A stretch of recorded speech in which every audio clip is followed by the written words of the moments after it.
Good morning and welcome to another episode of Built in the Bayou. We are back in the home studio today. Evan and Joe got to meet with Colt and do a podcast with him at the end of his summer camp event. It was our first ever off the grid podcast episode. So that actually drops a week before this one. So I hope everybody enjoyed that. So that'll be exciting to get feedback from that. Absolutely. We actually have a few, which we'll get into that in a little bit from some of these questions, but we have a few of those planned for the remainder of this year that we're really excited about. So today it's just Evan and I today. We don't have a guest today. We've had so many questions come in over the past, probably really since we've started doing the 50-year things and really putting third generation out there more, and going to events more. And then especially since the podcast has been airing, we get these questions a lot on our personal DMs or company DMs. And so we're just going to kind of run through some of these and then just talk about the remainder of the year, which is wild. Yeah, very busy. So right off the bat, Evan and Joe just got back from Colt Summer Camp. Yeah, that was really fun. It was a good week. We flew out to Colorado. We had 3 days in Colorado. We ran mountain pass roads in the morning. And, actually, we did the mountain pass roads in the afternoon, and we hit some rock crawling trails in the morning. That was really fun. It was a great group of people.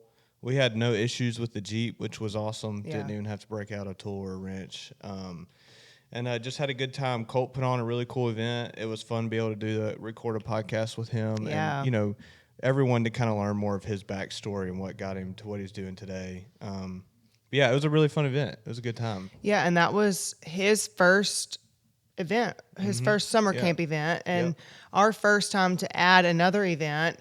It's, we get asked to do events this time of year a ton, and our year from, June all the way through December is normally fully locked in. Yeah. So to squeeze one in, it was a little chaotic, but it ended up being the perfect time. Yes. If it would have been any later with other events we have going on, I just don't know if we could have made it work. So I was pumped they got to go to that. Absolutely. And Joe and Evan survived off Pop-Tarts and whatever else they ate. Uncrustables. We're excited, and you'll all get to see more of that as he releases his stuff. Yeah, so Colt builds it. We'll release a video.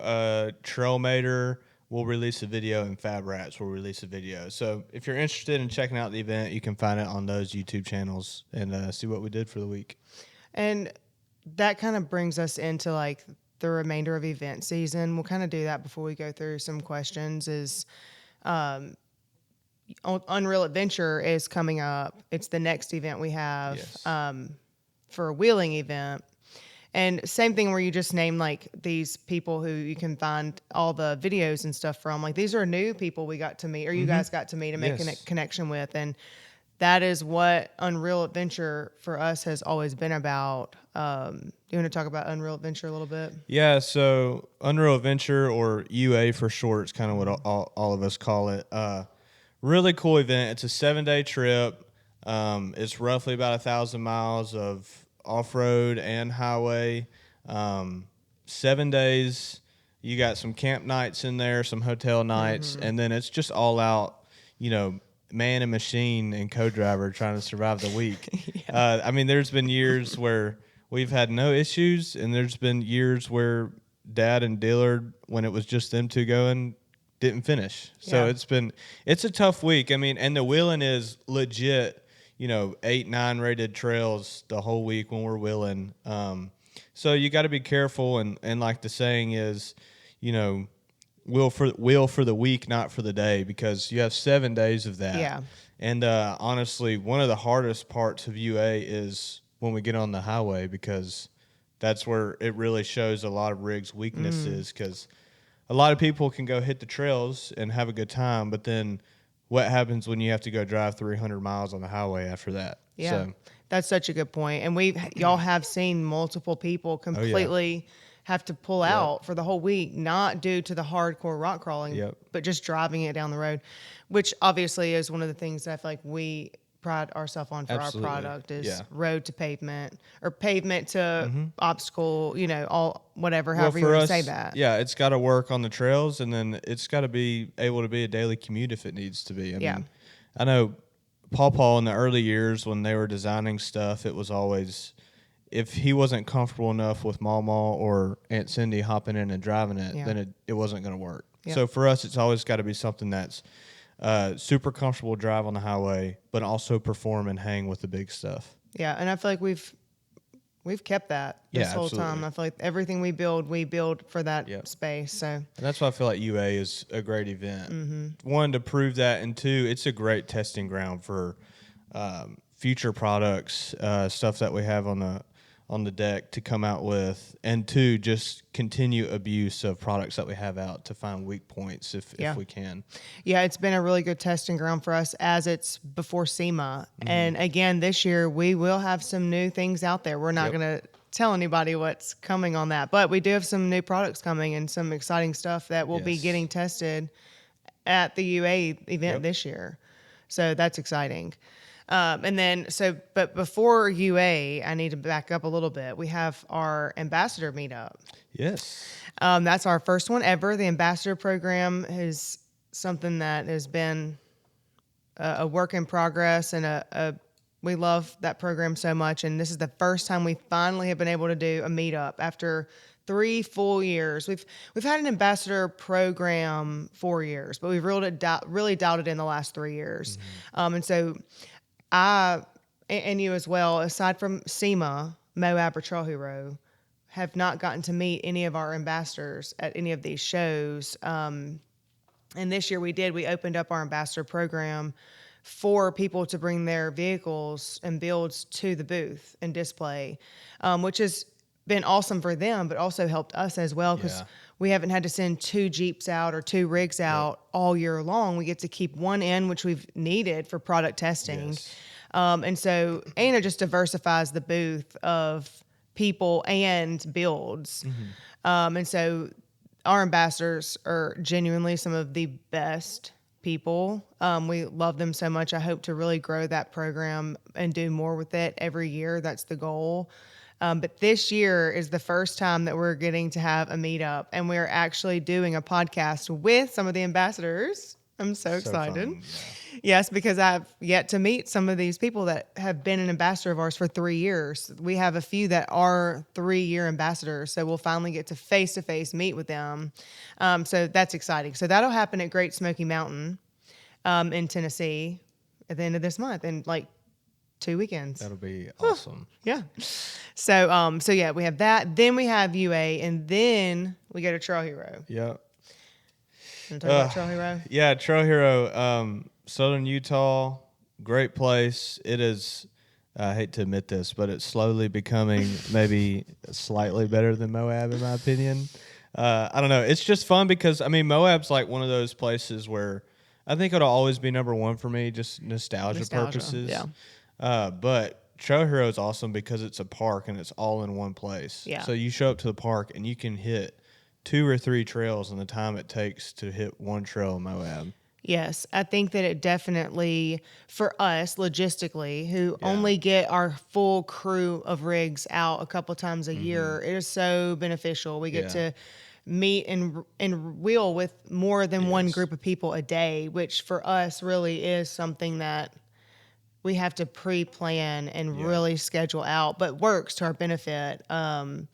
And so, yes, I agree. There's a place for both, and we love both dearly. But I have really enjoyed Trail Hero. Well, sure. and like you've talked about a lot, the content that we can get at Trail Hero is double the amount almost, just because we can hit a trail back to back. We can see new faces, go wheel with people we haven't gotten a chance to, and it's just, I don't know. It's one of those places where you show up, you get in the park, and you're like, you've got the lake behind you, and then you've got like all your plethora of trails that you can go run for the next like 8 hours, and it's awesome. Yeah, and last year we actually the guys got to golf on one of the days because the golf there is beautiful. I'm along for the ride and the views. Don't give me a club. But this year we're going to try to do, which one year we did, but you didn't get to make it that year. But one year we did do some like Polaris or some side-by-side stuff, and that was awesome. So this year we're trying to get El Presidente Yeah. in a side by side. Yeah. Yeah. He's gonna definitely have to sign a waiver Yeah. because he's wild. Yeah. But it's gonna be really fun because that's another thing that Trail Hero brings is that Yeah. aspect Yeah. too. And that's obviously not the main reason that we go, but we like to have a little fun while we're Well, there. also too, if you like golf, that Sand Hollow course yeah. is next level. So if you're ever in the area, you need to go golf that course if you're a golfer. Yeah. It's just been it's been good to see that event grow. They do such a good job on that event. We really have enjoyed and it. I feel like Rich does a good job of they want to bring value to the Yeah. brands coming, and I feel Yeah. like that's getting. I mean, you can speak to it more than I can, but I feel like that's getting harder and harder to find. Oh yeah. Well, and I think him and Brandy, because Brandy's like Yeah. the driving force that helps him get all those Yeah. things done, and she's just as good with that. She cares so much about the brands and wants the brands to get what they need while they're there too. Because a lot of times I work with her, I'm like, hey, this year this is really what I need from this event, Yeah. or hey, last year that worked, but this year I want to do this, and she's always like, yeah, whatever you need to do, and he always supports that. Yeah. And also, one thing they started last year, which is happening again this year, which is great for us because JR is on the board, but it's the Rock Motorsports Hall of Fame. They actually have the gala while we're at Trail Hero, and they announce the new Hall of Fame members, and we get to like see those stories. And a lot of times we only get that either through social media or like SEMA events. Yeah. And it's so hard to really like mingle at SEMA because you're pulled so many different directions all week long. And so I really like that they do that at Trail Hero because you get to have the time. It's a little smaller of a group than a SEMA gala. Yes. Which it's growing, so it's not much smaller, but Yeah. it is a little bit smaller, a little more laid back. And then you get to like hang out and chill after. Yeah. Or the next day on the trail. The pace Yeah, of the pace is a event good word. makes it very Yeah. valuable to do something like that there because you just have the time to actually give it the attention it deserves. And JR being on the board is great. It's great for our brand. It's great to be able to be a voting force. He enjoys that a lot because there's some really great companies. They vote on families and individuals and just different things that each person has brought to the table over the years for our industry. And so I love that they're doing that now and doing absolutely. it at Trail Hero. Yes. So that's cool. And then after Trail Hero, we go to SEMA. Woo! SEMA. Yeah. No, we have taken off since COVID. COVID changed everything for everyone. Everybody knows that. That's no secret. Used to with SEMA, and you hear all the veterans talk about this. If you didn't show up for a SEMA year, if you took a year off, something was wrong. Yeah. You were not, something was wrong with your business, something was Yep. wrong with your money, like what happened? Everyone's like calling, are you okay? Yeah. And since COVID, I think it's just helped people free up that time to be able to take that every other year if need be. And we actually did take last year off after having 2 big 50-year anniversary booth years, where we took extra staff, a huge booth, like the 50-year Hall of Fame for people who saw that. If not, we have a documentary and things like that on our website. You can go back and watch and look at that. But we needed a year off. Yeah. It was like even It was a lot. It was a lot, and I think what people don't get, and that's one of the questions on here, was like, when do you start prepping for SEMA? A year in advance. Yeah, I feel like it starts when you're at the SEMA Yes. before. Especially for the design side of the booth. Yeah. You have to have your theme essentially, and then the theme off of what vehicle you're going to bring. Does that match the theme you have in your head? And then you have to build it out. And,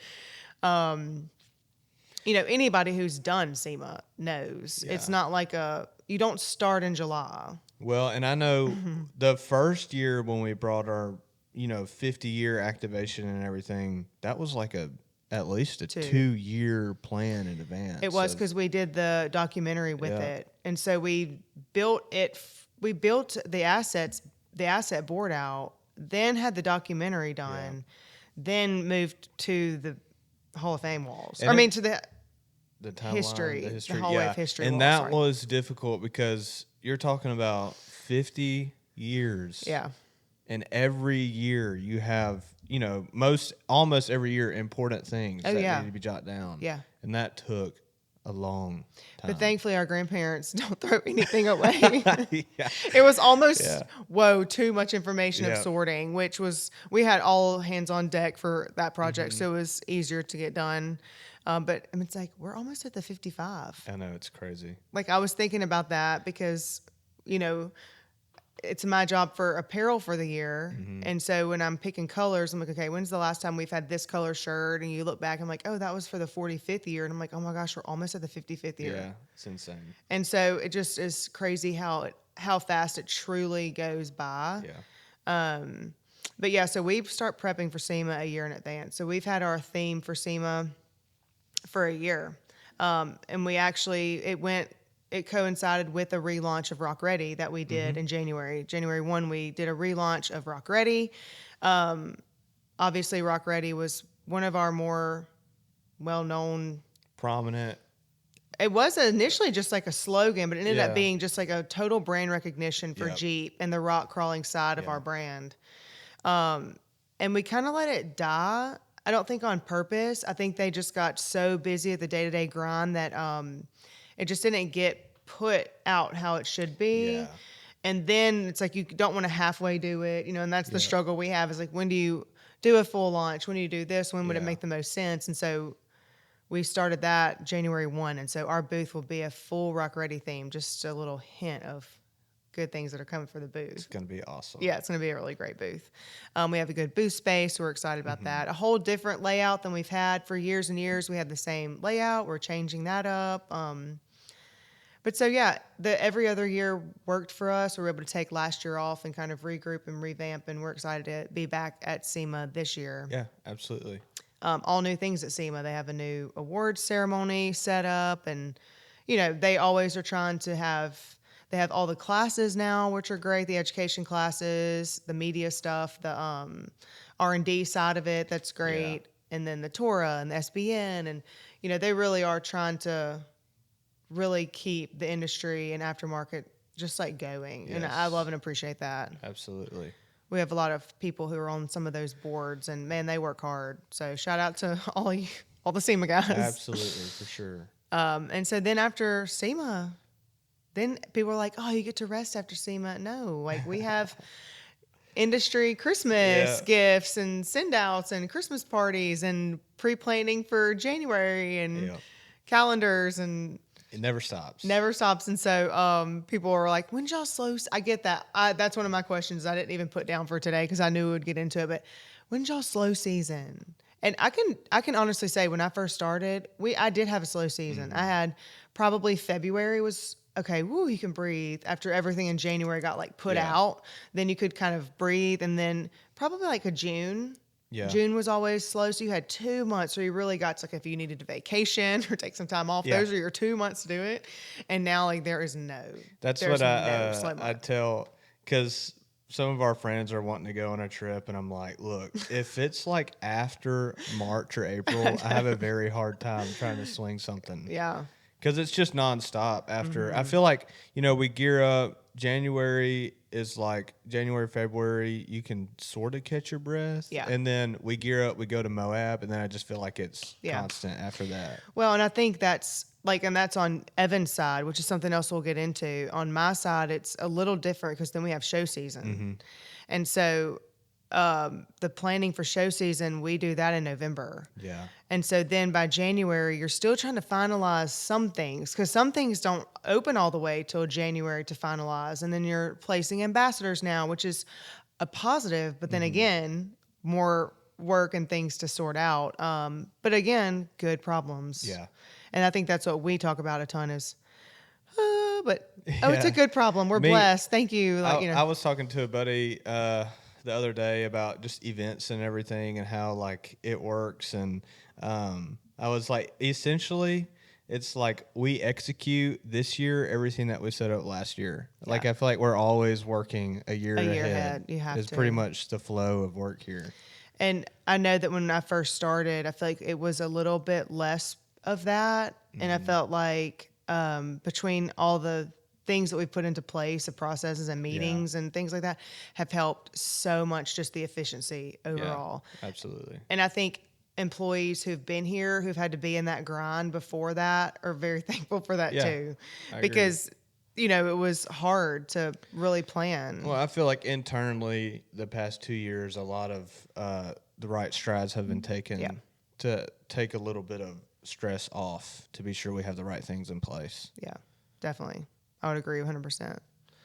Okay, so now that we've kind of ran through what the next few months for us look like, I want to get to some of the questions. And I think that they're fair questions. I think that people who all of a sudden we pop up and now they see us trying to do as much as we can out and about. And when they call in, they're talking to us or different things now. And I had somebody who was like, can I talk to Lonnie? And I was like, yep. He told me I could talk to you. And he was like, oh, it's like, Yeah. Like the Yeah. shift a little bit where I'm like, Yeah. no, I'll relay it. I promise. Like, I'll check. And they're like, oh, okay. Like, I'm like, no, I promise. He trusts me. I'm going to Yeah. relay it. I promise. Yeah. Even internally, I think sometimes, like on emails, they're like, "Hey, JR, are you good with this?" And he's like, "Yep, I'm good with it." It's Yeah. like, which is fair, totally fair. These are really long-term employees that have only had our four owners to really have total say so, no matter what. And not that we have say so above the owners, but I think that they are trusting more to be able to pass on some of those decisions. Well, we're coming into a time where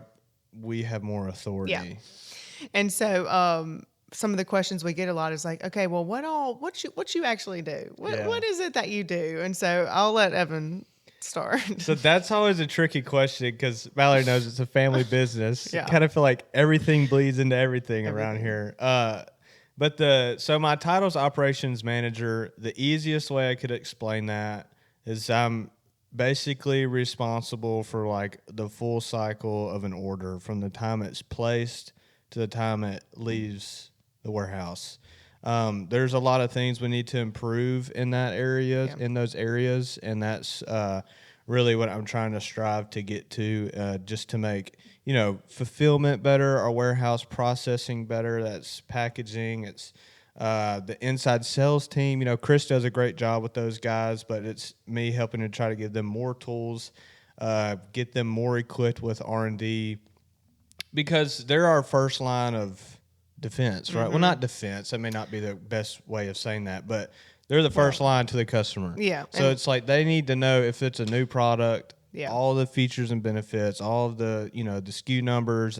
It's trying to clear up, give them better education than what they've had in the past so they can do their job better. Yeah. And then as of lately, too, I've kind of been in R&D a lot, mainly because I'm building my Jeep, but that's also been putting me into a place to contribute into new product development in areas like that. So that's the easiest way I could explain it. But like Mallory knows, it's a family business. Kind of feel like everything bleeds everywhere. But yeah, I was going to say, I think that for third gen, for sure, we've worked in different departments before we've gotten to the department that we're at now.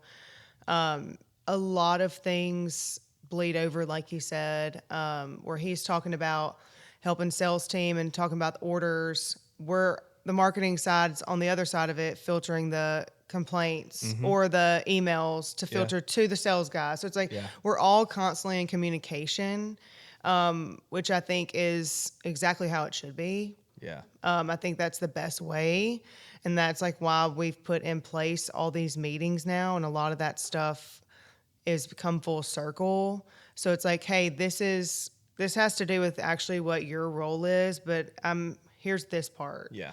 So it's like, and same thing, vice versa for different things. Like I can't market new products unless I'm in touch with operations side, or I can't help how something runs in the back unless I know what's going on in the back for me to do on a marketing or an employee side. So, it definitely, I think, is like a major team effort on third gen. I think second generation is different. They're very like, here's this side of the business, here's this side of the business. Yeah. They blend and they work well together, but they don't really work in their day-to-day together. And I feel like that's where we differ. We are so like in each other's lanes all the time, but yet still have our own lane. So it's just kind of funny because Evan even was in marketing for a little while. He's been in the back for a little while, like R&D for a little while, like in sales for a little while, because his journey started here much longer ago than mine.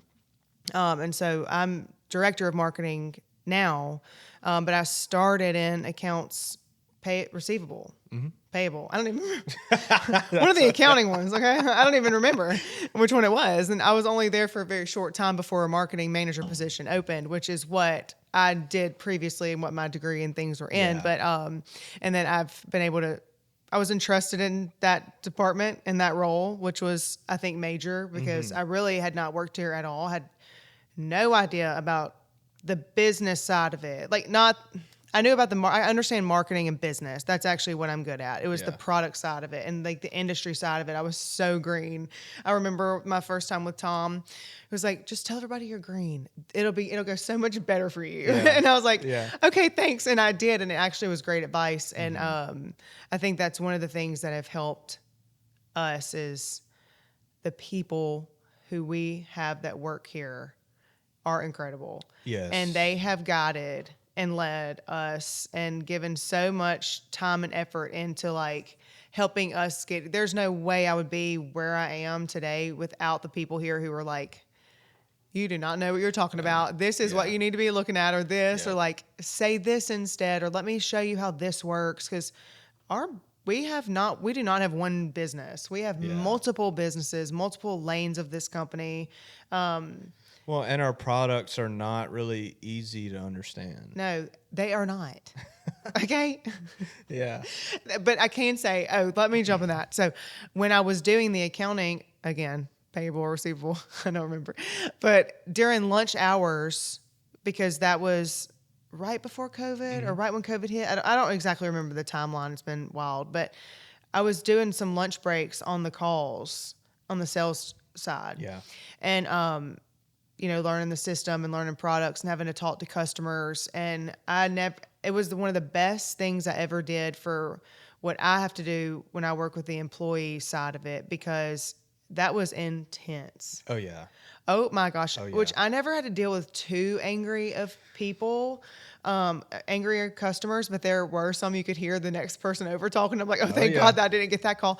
I'd have to be very upfront, like, hey, Yeah. I'm just filling in for the lunch break. Let me take that message. And Yeah. like, I did learn some of the things, but I learned right then some struggles for the sales teams. Yep. That I was able to take back to an operations point and like, hey, we can fix that. But it's Yeah. like until you dive into those departments, you don't know the struggle all the way unless you've had to be in Yes. them. And so I think and I do think the employees appreciated that we took those roles on, because I think Yeah, third gen absolutely. has steered those. Well, and I think there's, just everybody knows in business there can be a loss of communication in areas. And I think, like, you briefly touched on it, like I think touching on our history again would be good. Yeah. What got us here now. But my brief history was I started when I was young, sweeping the floors. Then I went to the machine and fab shop. When we were caught up there, I'd work in the warehouse some. Then I came up front, handed out mail for a few months. And then, then I went to sales for a couple years, 2 or 3 years. Then I came into marketing with you for a little while.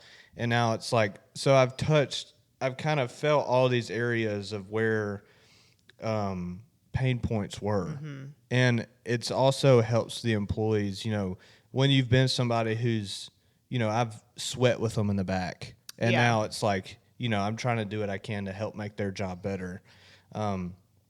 It just brings respect. And I feel like that's something, even with the older people here who are pouring into us, they know we're not like some cocky, like banging on our chest. Like, I have this authority, et cetera. No, it's like they want to teach us because we want to learn. Yes. And I think that 100%, that's one thing that Thomas said to me is, I just appreciate that you want to learn and that you care enough to learn. Yeah. And I think that is key. 'Cause like, even like with Mike Ardwan, who like is our IT guru, shout out Mike. Like, you've spent a lot of time in there and helped on website things, and he bounces that off you, and you're like, yes, I love that. And you give him good feedback to then be able to take back to. And I think they kind of feel like we're a safe go-between for communication. I think that's a great way to put it. Which is needed. Absolutely. Which was a gap, I think. And so I think the last 5 years, we have come strides because of those things. And I think people like Mike, Ardwan, I like to use him a lot because he's just such a good example of like when you let him use his brain and give him some freedom, Yeah. the stuff that he can create for us internally that we can use for our business that's so beneficial. It's like, oh wow. Like if you would have had him so bottlenecked and choked up of no, you can't do that, only do Right. this, you'd have never got that from Yep. him.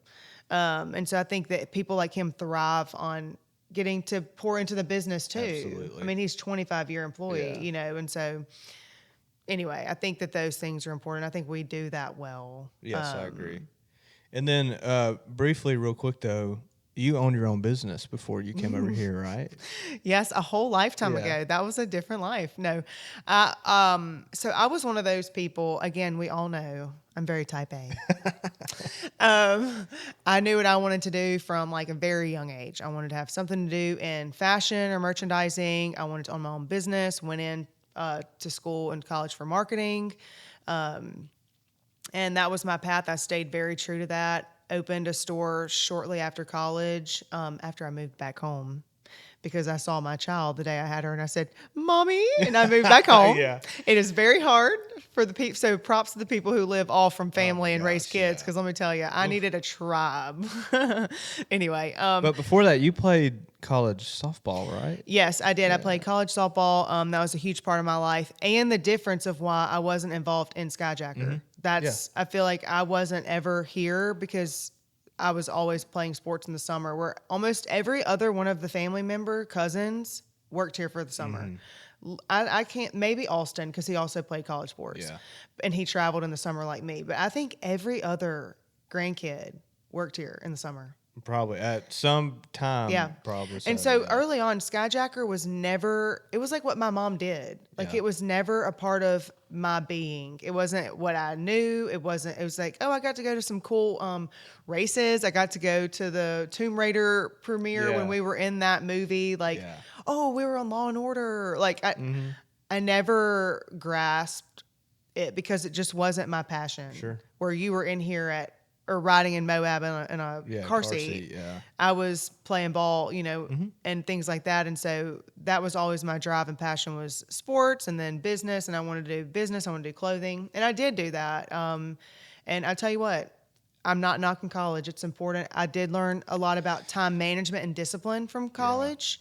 And I made a lot of great friends, but I didn't learn anything until I did it. Well, college is a big debate right now, Yeah. and like the time management thing is crucial. Yeah. But like even when people ask my opinion about it, because I worked here the whole time I was in college, and it's like I learned more in the days I was working here than I spent in the hours in the classroom. I'm serious. And obviously, I was very blessed because I had softball for sport, like for my schooling cost. And my mom obviously helped, which was a huge blessing. And I didn't have time to work. Yeah. I had so many friends who had to do both, though. And it was like, I just commended them all the time. I'm like, oh my gosh, you know, how do you do this? Because it was so hard on that part. So the discipline and things like that it taught me, I definitely appreciate. But it was a whirlwind. You get out of school and you're like, oh, I know everything. I know what I'm doing. Yeah. I'm about to open this store and I'm going to be the next. In our town, we have a store named Kara's, and she just, I was like, I'm going to be the next Kara's. And let me tell you, it was hard. It was hard because I had to learn about things that you didn't necessarily grasp in college. Yes, you took a test on it, but I also was one that I didn't work during college, and that hindered me a lot because then when it was like, instead of just going to get a big girl job, it was, oh, you opened a business. Yeah. And there's no employee here but you. Yeah. And so like on a very, very small scale, I understood and appreciated our parents and grandparents who, if you didn't make those sales that day, you like didn't get paid, you know? And so, but the bills didn't stop. And so I did have that learning lesson. And I had that store for, Pretty good while. It felt like. 8 years or 7 or 8 years. And, loved that. And in the time of that, I also became a CrossFit coach, which also led into like athletic wear into my store, which I just loved. That was like a whole nother passion. I was a CrossFit coach for like 10 years, I think. Yeah, a long time. And I still did that when I came here for a little while. And Evan CrossFitted with me, and it's like a family thing, and we love that. But then some stuff happened with my daughter, and it was just I couldn't handle a whole business and handle that. Yeah. And so we happened to have an opening up here because that was one thing. Like, if there wasn't an opening, you weren't coming here. Like, you don't get to just like come be here. Maybe in the summer, but not like a big girl job. Like, unless there was one. And so thankfully there was an accounting position open when all that happened in my life, and so I was able to transition here. And then shortly after, Lee, who was our previous marketing director for like 10, 12 years, somewhere in that. For a long time. Yeah, she stepped away to move to go work somewhere else, which was Truck Hero at the time. And so it was like, hey, here's this position. And it was like such a God thing on how he moved in that. And so to then be able to come into Skyjacker, learn the industry, and honestly, I know it's so much deeper for y'all because it's been longer, but let me tell you, if there's anywhere I could live, it would be Utah. Yeah. It's just like my favorite place to go. I don't care what part of Utah, Colorado, mountains, give me that. And I just wasn't a mountain girl. Yeah. I was a beach girly, not a mountain girly. And now it's a hard toss up of where I want to go. Yeah. Well, my wife, they've always grew up going they went to the beach some, but always grew up going to the mountains. And so she was a good she fit. loves it just as much as I do. And it's like, we are like, man, mountains or the beach? Like, I know. I think we would both prefer, going to the mountains over the beach. But I think a lot of the family, at least Austin as well too. I think Allison will always be a beach girl, but there's a few of us I think that it'll be a toss up. Oh yeah, that's no doubt. But I do know, with sharing some of my journey, you have a journey. Mm-hmm. You have a journey. Do you want to talk about little bits of that, of what got you like through the last few years too? Because I feel like everything that we've gone through the past handful of years has only brought, I think, the determination to make the company work. Yeah. More. Well, I think too, so I graduated high school in 2018, started right out into college and working part-time and trying to navigate both. And then coming into, I graduated December of 2022. So my senior year of college was a pretty tough year. My wife and I got pregnant. Super exciting. We had our baby boy. His name was Everett. He had some heart issues and some genetic chromosome disorder, which was called 1p36, if you don't know what that is. So he was missing part of his first chromosome, which also resulted in some brain stuff, and he had 9 heart complications too. So in January of 2022, I switched to online school for my senior year. And I had started at Louisiana Tech, transferred because Louisiana Tech does the quarters, and then I went to Delta for a semester before I finally ended up at ULM my sophomore year. So I was at ULM then. Then we had COVID after that, and then leading into everything. So it was just a crazy college experience. And so then when I found out we were pregnant, I was like, well, I'm going to have to work just about full time because we had just bought a house. You got to afford life, right? Yeah. So I transitioned to online school and started working a minimum of 32 hours. A lot of weeks I was working 40 plus hours to try to support my wife, the pregnant wife. And getting ready for life. And, so that was a very challenging year because, one, now I'm going to work and then doing college work from 6 to 1 in the morning every evening. And then we had Everett, and because of his complications, our local town, it's great, but did not have the care that we needed for Everett to be born. So we went to Oshner's in New Orleans. So he essentially moved there for the first 3 months of his life. And you're still in school during this time? Yes, I'm still in school. Yeah. So that was so he was born October 12th of 2022. So we moved to New Orleans October 10th of 2022. And from October to basically January, we lived in New Orleans.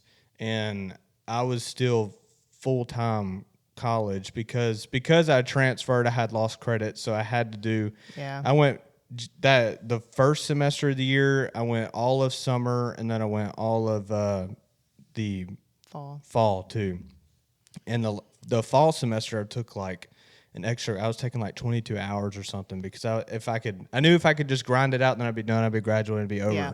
Little did I know we would have Life. complications in life. So it was Yeah. difficult because I was taking 22 hours of college courses, and then so I was doing that. I mean, we'd wake up in the morning and go to the hospital at 7 or 8 in the morning. We'd be there for doctor's rounds. We'd stay there all day. Then I would come back, do school for a few hours, go back to the hospital, and then at night we'd come back, and then I mean, there were several nights I was up till 3 or 4 in the morning trying to just Get through grind it. it out and grind through it. Because at that time, I was like, I have 3 months left. Yeah. It's like life is so crazy, but I don't want to drop out because if I drop out, I literally have 1 semester of college left. And I know if I drop out, I'll probably never go back. I So I'm know. like, I just need to grind this last semester out. Yeah. So it was crazy. I ended up finishing that semester, graduating college, and then Everett never got the surgery he needed, just because there was so much complexity going on with his case. Yeah.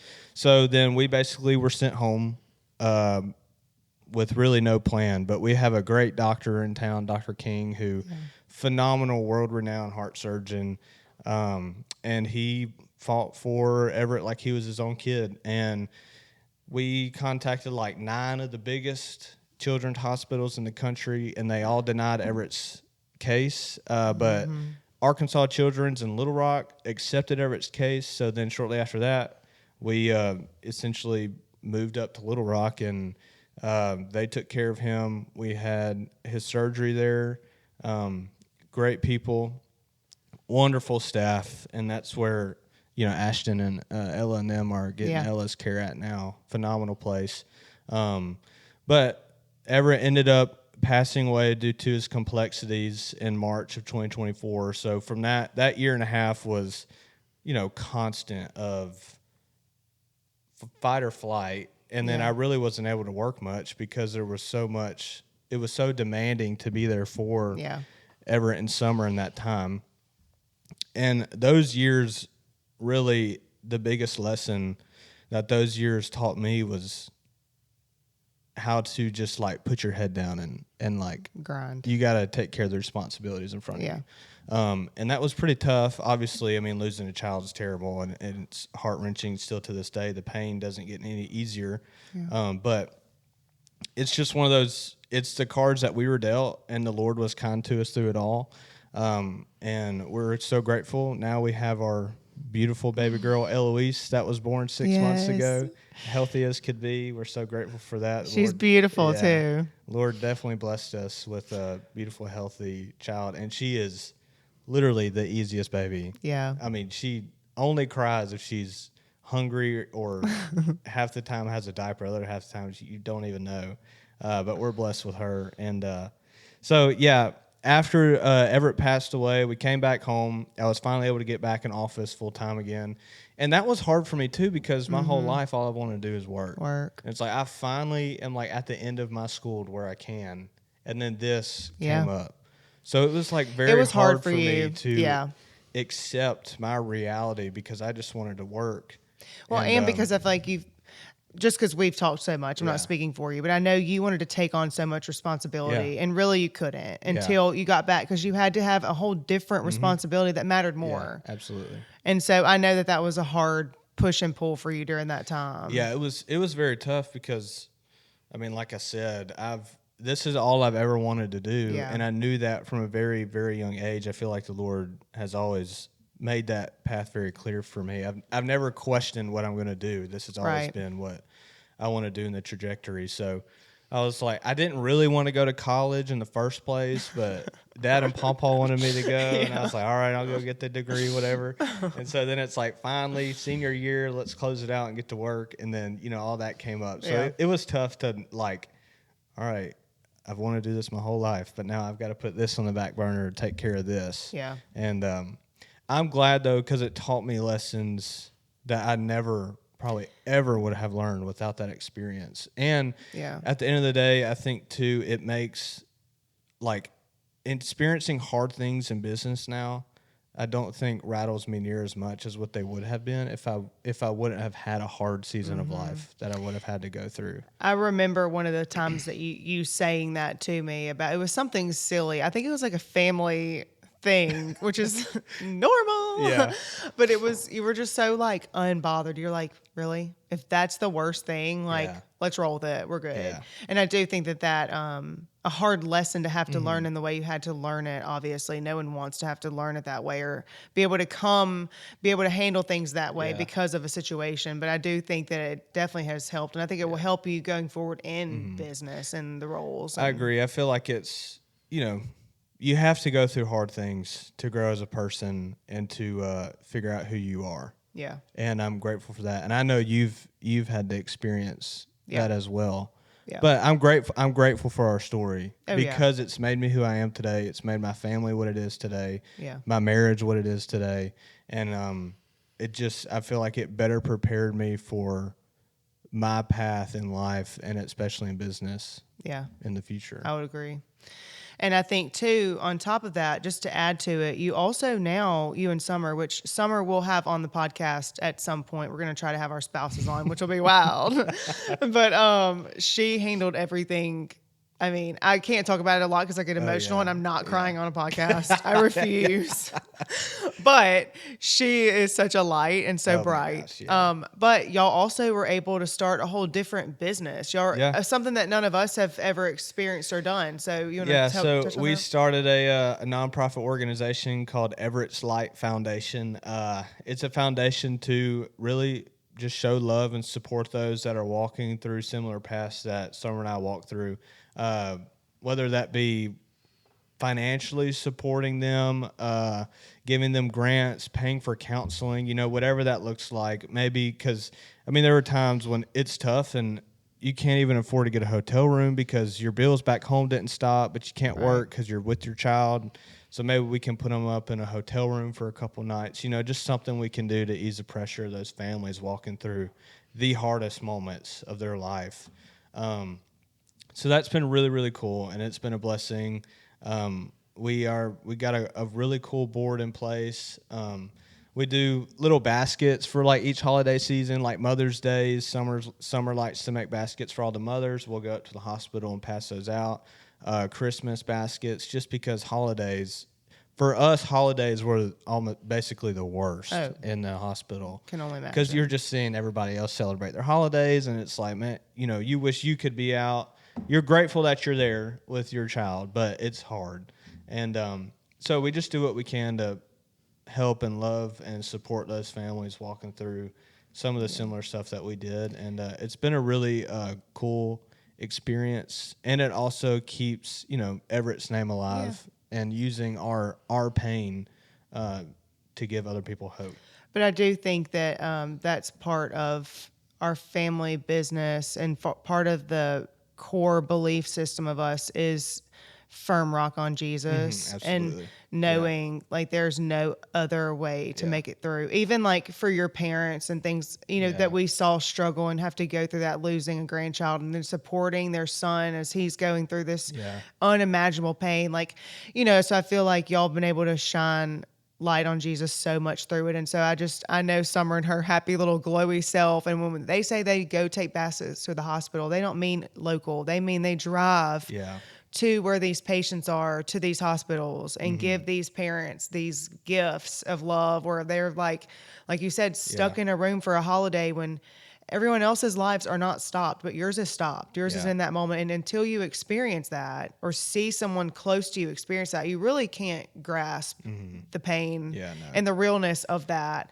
And so, anyway, I'm that's a whole different side of business that now you get to do. And talking about business, it's pushed me more. And Summer's incredible. Summer has handled most of it just because I don't quite have the time to. Yeah.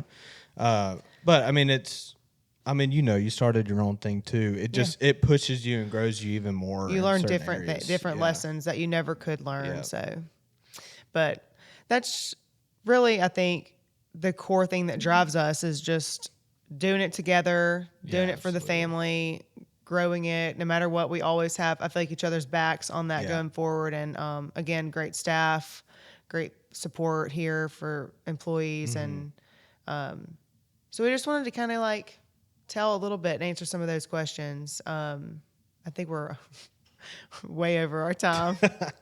But these were great things. We've had these questions a lot, and so we Yes. haven't really had the time to stop and Yeah. answer them between events, and then what do you do and things like that. So I felt like Yeah. today was the perfect day to do that before Absolutely.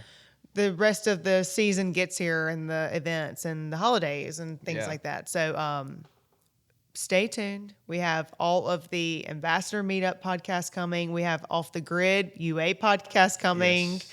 That's going to be exciting. And then we have some actually planned at SEMA as well with some really cool people that we can't wait to have on. So anyway, thanks, Ev. All right. All Thank right. you.